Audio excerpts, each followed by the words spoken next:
He was a trusted protector, a father of two, and the head of security for one of America's most famous preachers. But behind closed doors, Chris Coleman was writing death threats to himself. And just days later, his wife and two sons were dead. What looked like a hate crime was really something far darker, a husband, willing to kill everything he had for a secret lover and a new life. This is the shocking case of Chris Coleman and the family he betrayed.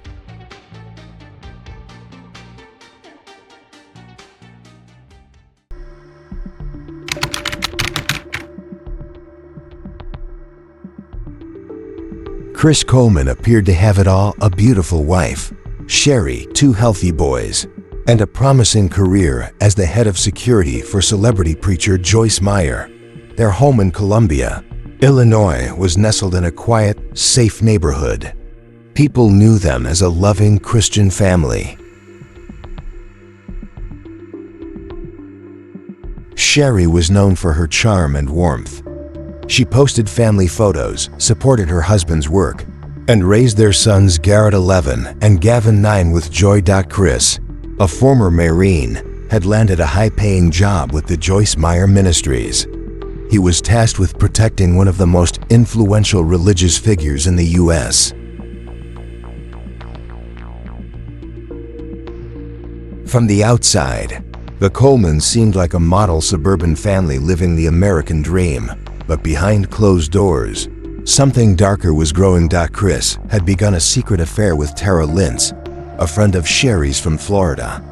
She was everything he believed he wanted: young, energetic, and uninvolved in the religious world. He met Tara during one of Joyce Meyer's ministry events and kept the relationship hidden for over a year. Sherry started to feel the distance, but Chris blamed work stress and travel demands. Meanwhile, he began complaining about his marriage to Tara, who pressured him to leave Sherry so they could start a new life. Chris couldn't get a divorce, not without risking his job. Joyce Meyer's ministry had strict values about morality. So Chris began crafting a horrifying plan, one that would remove all obstacles to his perfect new life. In the fall of 2008, he began receiving threatening emails, or so he claimed. The anonymous sender warned him to stop working for Meyer or face consequences. The emails were filled with hateful language, some even threatening his family. Chris reported them to his superiors and the police. He appeared worried, maybe even scared.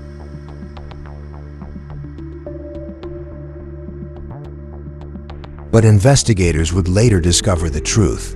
Chris had written those emails himself.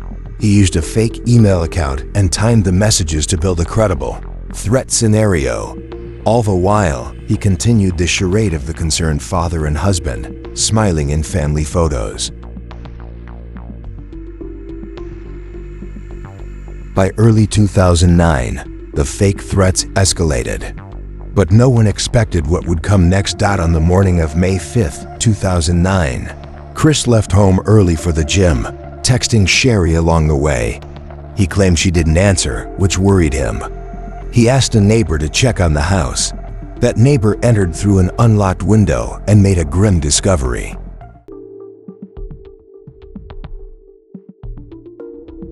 Inside the quiet suburban home, he found Sherry, Garrett, and Gavin all strangled to death in their beds. Police were called immediately.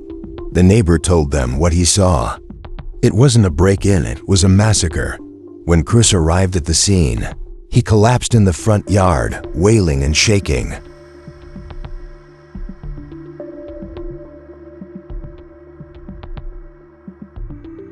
But seasoned investigators noticed something. His reaction felt rehearsed, overdone. Inside the house, crime scene technicians noticed the killer had written threats in black spray paint on the walls. Punished. I am always watching. This is what you get. They were eerily similar to the earlier emails, same tone, same style.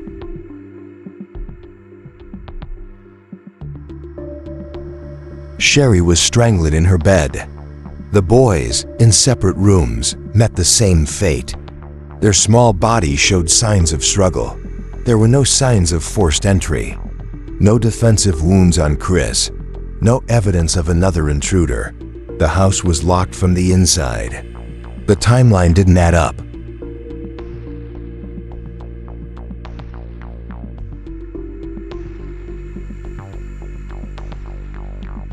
Chris claimed he was at the gym, but surveillance showed him driving suspiciously. Forensic analysis of the spray paint revealed something shocking. It hadn't been dry long. Inconsistencies piled up. Police began to suspect that Chris wasn't a victim at all. He was their prime suspect. They just needed proof.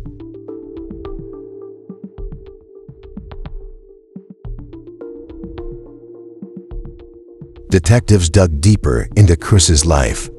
What they found destroyed the perfect family image. He had been having a long-running affair with Tara Lintz, exchanging thousands of texts and nude photos. Just days before the murders, Chris promised Tara they'd be together by the end of the month. He even went as far as booking a tropical vacation with her planned after the murders.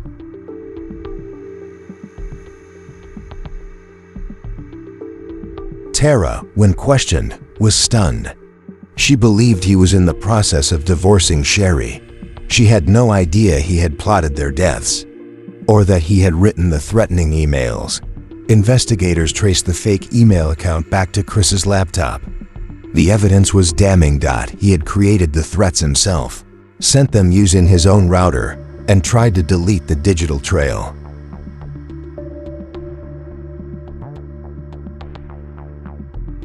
He even watched porn and texted Tara within minutes of the murder cold. Emotionless, mechanical. Autopsy reports confirmed Sherry and the boys were strangled sometime before Chris left for the gym. He had likely murdered them around 3:30 a.m. and gone to the gym to create an alibi. The community was devastated. A trusted man of faith had murdered his family to chase a selfish fantasy. Joyce Meyer's ministry was shocked and distanced itself immediately. Chris was fired. In 2011, the trial began. The courtroom was packed. People wanted justice. The prosecution presented overwhelming evidence, motive, means, opportunity, and a web of lies. The jury didn't take long to decide.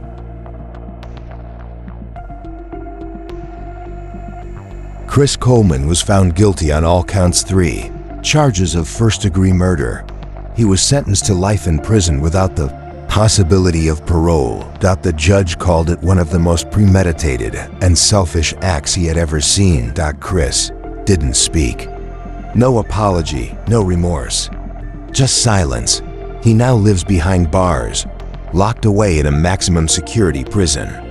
The community of Columbia, Illinois still mourns Sherry, Garrett, and Gavin. They were buried together, mother and sons, in the same cemetery. In 22, Garrett would have turned 24. Gavin would be 22. People still visit their graves, leaving toys, flowers, and notes. Sherry's family has fought to preserve her memory, starting awareness campaigns and supporting other victims of domestic violence.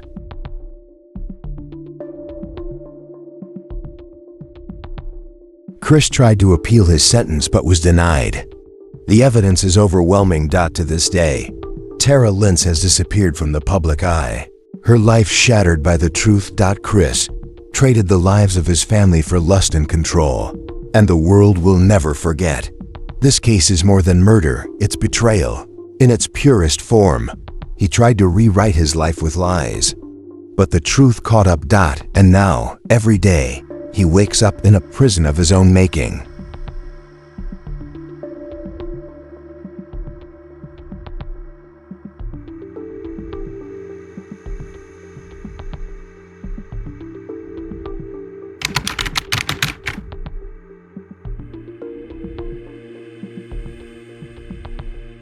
So let's talk about Columbia, Illinois and the Coleman family.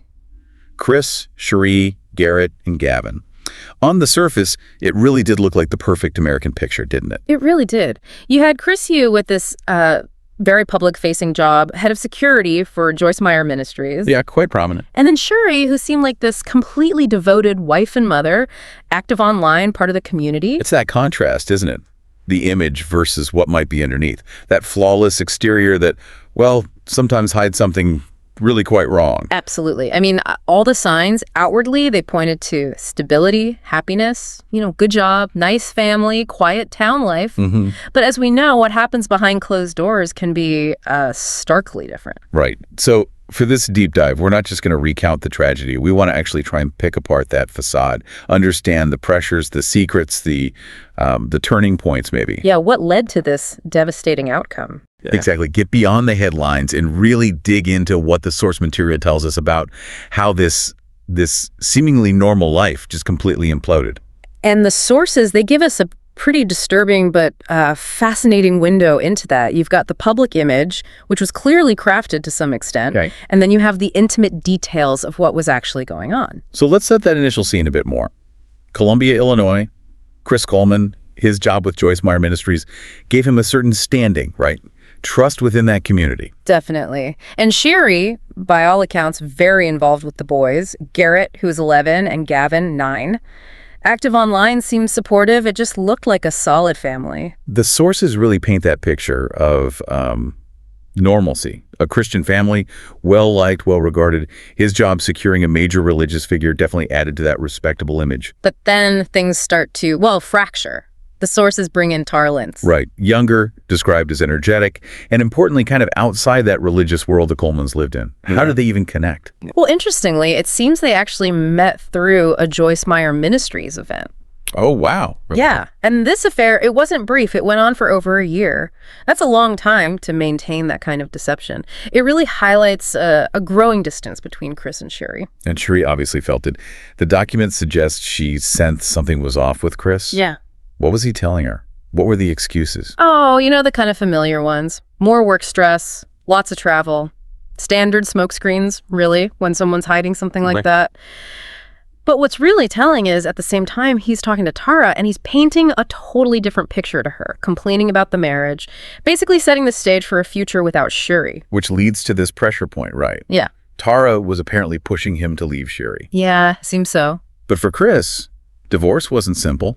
His job, the ministry, that was a huge complication. Exactly. Joyce Meyer Ministries had this strict moral code, according to the sources. A divorce very likely could have cost him that high-profile, well-paid job. So he's cornered himself. Completely. His personal desires are clashing head-on with his professional life, his image. It highlights a really dark pattern you sometimes see, where the perceived escape involves these desperate, horrific measures. It points to a serious lack of empathy. A profound lack of empathy. Yeah. So with divorce looking like a non-starter for him professionally, the whole situation takes a really sinister turn. Fall of 2008, these threatening emails start appearing. What was in them? Well, they were designed to look like they were aimed at Chris about his job, demanding he quit working for Joyce Meyer, using hateful language, and then, crucially, escalating to threats against his family. Okay, so he receives these. And he acts alarmed. He reports them to his bosses, to the police. He's playing the part of the worried husband and father. Projecting this image of being a victim himself, under attack from some unknown source. But the reality, as the sources show, was just chillingly different. Yeah, I mean, the investigation later uncovered the absolute bombshell. Chris wrote them himself. He wrote the threats. Every single one. Used a fake account, timed them carefully to seem credible, to build this narrative of external danger. It was just incredibly calculated. And this went on for months, this whole charade. Maintaining the loving family man act while secretly running this fear campaign against his own family. Unbelievable.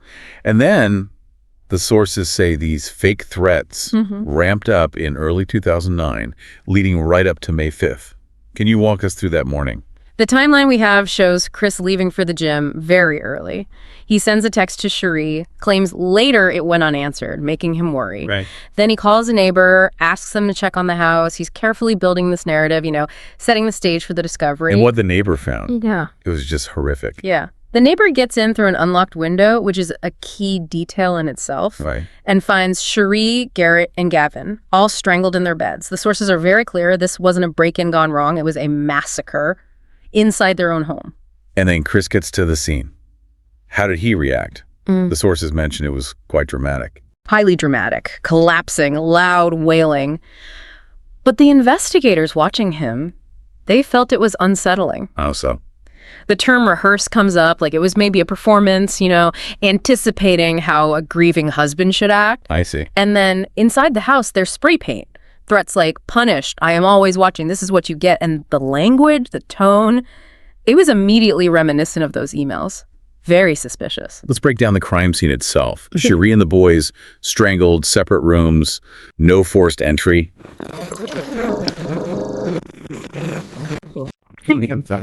All incredibly significant details. No forced entry points away from an outside intruder. Locked from the inside reinforces that. And strangulation. It's often a very personal, hands-on method. It suggests someone they knew, someone inside. And Chris's alibi about the gym, that started to fall apart too, didn't it? It did. The sources mention inconsistencies with the gym surveillance footage. His timing didn't quite line up with his story. And then there's the spray paint. Forensic analysis showed it wasn't fully dry when the police arrived. Meaning it was fresh. Exactly. Applied much closer to the time of discovery, not by some intruder hours earlier. That really undercut his narrative, forensic science playing a huge role there. So understandably, the focus shifts squarely onto Chris. And detectives start digging into his personal life, uncovering the affair with Tara Lentz. And this wasn't just casual, was it? Not at all. We're talking thousands of texts, nude photos exchanged. The sources detail a really deep, committed relationship, at least from his side towards her. He made promises. Big promises. Told Tara they'd be together by the end of May.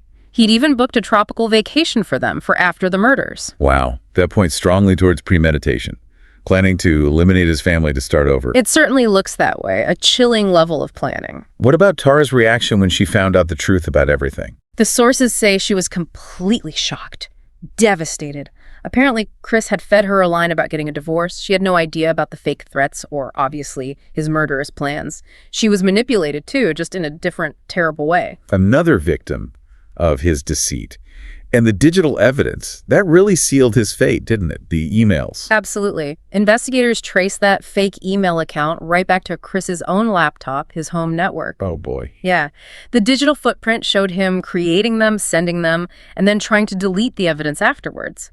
Plus, his behavior right after the murders, looking at porn, texting Tara, it just showed this shocking lack of grief or remorse. Just cold.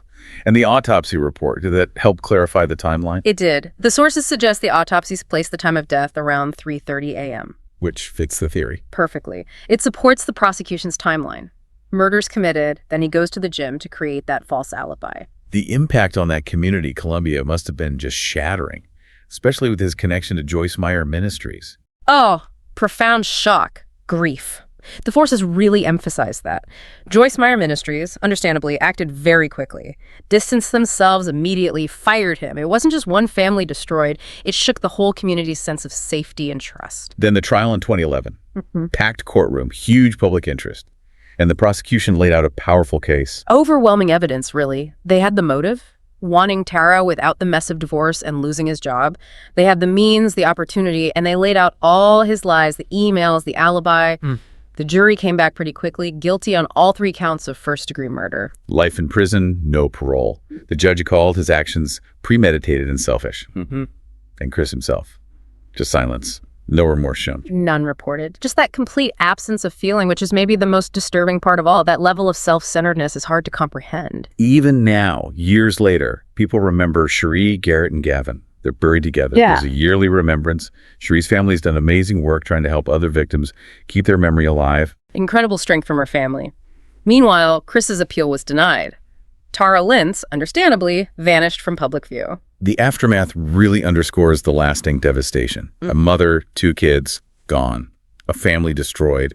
The source's phrase about Chris living in a prison of his own making feels pretty apt. It does, a somber but fitting end to that part of the story. This deep dive into the Coleman case, it really leaves you with a chilling picture of deception, doesn't it? How deep it can run, how calculated it can be. It's just profoundly disturbing. Yeah, what's really unsettling is that stark contrast, the perfect facade on one side and this horrifying reality boiling underneath. It makes you question, how well can we ever truly know someone? Right. And what happens when that outward image is hiding something so dark, the consequences are just catastrophic. It definitely makes you think about the impact of this kind of violence.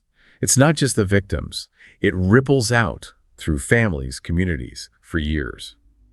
Maybe this deep dive prompts you, the listener, to reflect on those complexities, the motivations behind such extreme acts, and why it's so vital we remember the people whose lives were taken.